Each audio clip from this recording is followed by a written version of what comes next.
जय माता दी दोस्तों, राधे राधे। कैसे हैं आप सब? आशा है आप सभी अच्छे होंगे। आज हम आपको राधा अष्टमी व्रत कथा सुनाएंगे। आप सभी लोग हमारी वीडियो को पूरा देखिएगा, सुनिएगा कथा। अगर आपको अच्छी लगी तो मुझे कमेंट करके भी बताइएगा।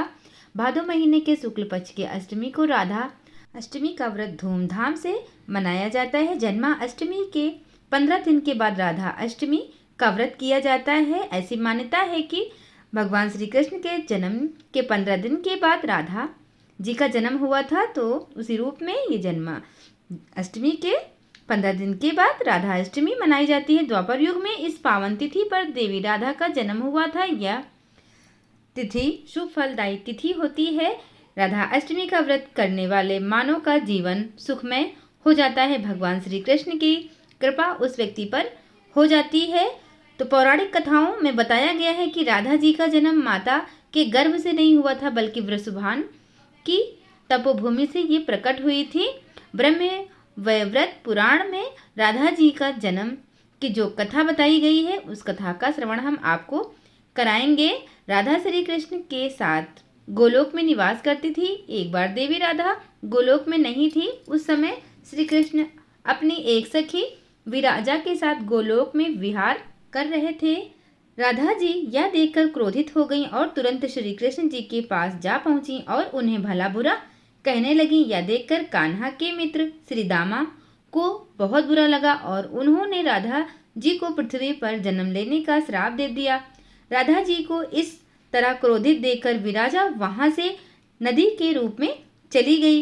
इस श्राप के बाद राधा ने श्री दामा को राक्षस कुल में जन्म लेने का श्राप दिया।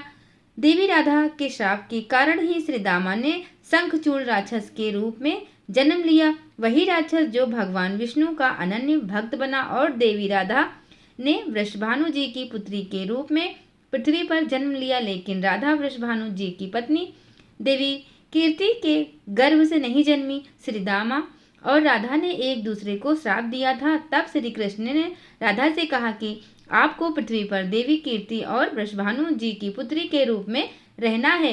वहां आपका विवाह रायाण नामक एक वैश्य से होगा। रायाण मेरा ही अंशावतार होगा और पृथ्वी पर भी आप मेरी प्रिया बनकर रहेंगी। उस रूप में हमें विछोह का दर्द सहना होगा। अब आप पृथ्वी पर जन्म लेने की तैयारी करें। सांसारिक दृष्टि में देवी कीर्ति गर्भवती हुई और उन्हें प्रसव भी हुआ। लेकिन देवी कीर्ति के गर्भ में योग माया की प्रेरणा से वायु का प्रवेश हुआ और उन्होंने वायु को ही जन्म दिया। जब वह प्रसव पीड़ा से गुजर रही थी, उसी समय वहां देवी राधा कन्या के रूप में प्रकट हो गई।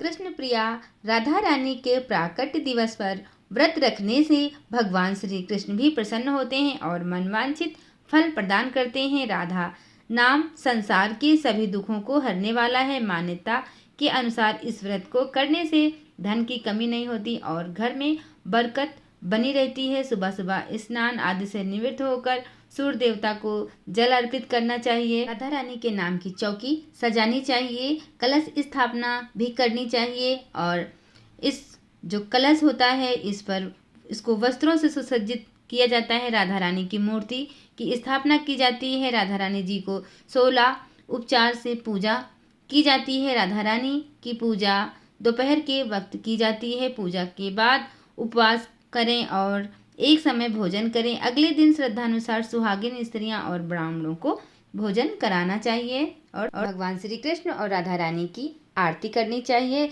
और कथा को जरूर सुनना चाहिए। तो ये वीडियो हमारी कैसी लगी, राधा रानी व्रत कथा आपको कैसी लगी, मुझे कमेंट करके जरूर बताना। हम फिर मिलेंगे नेक्स्ट वीडियो में।